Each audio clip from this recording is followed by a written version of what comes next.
మన చుట్టూ కొందరు వ్యక్తుల్ని చూస్తుంటాం.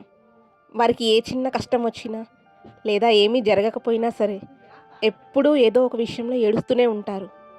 నాకే ఎందుకు ఇలా జరుగుతుంది? దేవుడు నన్నే ఎందుకు పరీక్షిస్తున్నాడని బాధపడుతుంటారు. అసలు వీరు ఎందుకు ఇలా చేస్తారు? వీరి మైండ్ సెట్ వెనుక సైకాలజీ ఏంటి? ఈ వీడియోలో మనం దీని గురించి లోతుగా మాట్లాడుకుందాం. Hi, welcome to inner peace Telugu. చాలామంది ఏడవడానికి ప్రధాన కారణం విక్టిమ్ మెంటాలిటీ. అంటే తమ జీవితంలో జరిగే ప్రతి తప్పుకు ఇతరులనో లేదా విధినో నిందించడం. ఇలా చేయడం వలన వారికి ఒక రకమైన సానుభూతి దొరుకుతుంది. తాము అమాయకులమని, లోకం తమను మోసం చేస్తుందని నమ్మడం వల్ల వారికి బాధ్యత నుంచి తప్పించుకునే అవకాశం దొరుకుతుంది. ఇంకొక కారణం ఏంటంటే ఎమోషనల్ రిలీజ్. కొందరికి మనసులో ఉన్న భారాన్ని దించుకోవడానికి ఏడుపు ఒక సాధనం. కానీ అది అతిగా మారినప్పుడు అది వారి బలహీనతగా మారిపోతుంది. సమస్యను పరిష్కరించడం కంటే ఏడ్చి వదిలేయడమే సులభమని వారి మెదడు ఫిక్స్ అయిపోతుంది. నిరంతరం ఇలా ఏడవడం వల్ల, బాధపడడం వల్ల మీ చుట్టూ ఉన్న పాజిటివ్ ఎనర్జీ తగ్గిపోతుంది.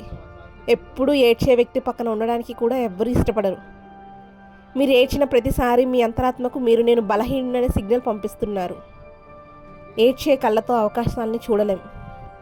పరిష్కారం వైపు దృష్టి పెట్టకపోతే జీవితం అక్కడే ఆగిపోతుంది.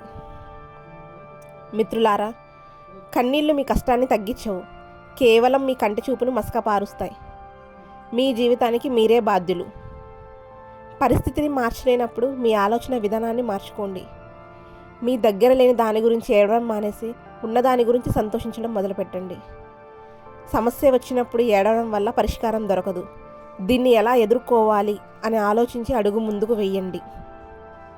గుర్తుంచుకోండి, పుట్టినప్పుడు ఏడవడం సహజం, కానీ బ్రతికినంతకాలం ఏడుస్తూ ఉండడం అదొక బలహీనత.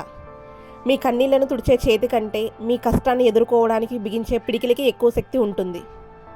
ఈ రోజు నుంచి ఎందుకు నాకు ఇలా ఆడడం మానేసి నేను దీన్ని అధిగమిస్తాను అని చెప్పండి.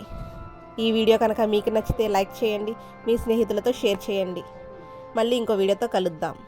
ఇలాంటి మరిన్ని వీడియోల కోసం మన ఇన్నర్ పీస్ తెలుగు ఛానల్ని సబ్స్క్రైబ్ చేసుకోండి.